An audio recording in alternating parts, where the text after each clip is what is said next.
escape poverty and their own economic development? Well, I guess the first point is that microfinance is not just loans, and people living in poverty are exactly the same as everyone else. They need the same types of services that we all need. And really, when you think about yourself and your family and how you got to where you are, it's not hard to see that, you know, if you didn't have access to a savings account, if your family had never had the opportunity to borrow, whether it be for a house or a car or a business, it's very hard to get ahead financially. And so microfinance is the same services. It's savings, it's loans, it's insurance, it's remittances, but it's specifically addresses the needs of low-income people. Now, what's really interesting is if you look at access to financial services around the world, World Bank data suggests that 1.7 billion people lack access to formal financial services. And interestingly, poverty data around the same time shows that about 1.8 billion people are living below the $3.20 poverty line. And there's a very high correlation between those two groups of people. Now, banking services alone are not going to get people out of poverty. However, they are a really important building block.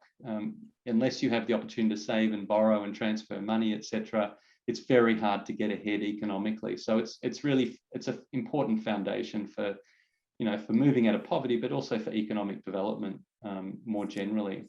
And you know, I guess I can share a story from some work that we did in Nepal. I went there to evaluate a program that we were running, which was in the western part of Nepal, and I went to a workshop which was at a sort of a regional town centre, and there was a lady there that was representing her village, and she was really dynamic. You know, she was standing up in the workshop and telling the officials what her village needed, etc.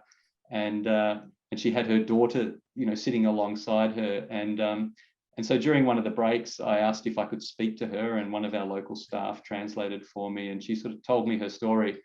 And she said that in her village in Nepal, where her family had lived for 200 years, she had never shared a cup of tea with the women from the other castes.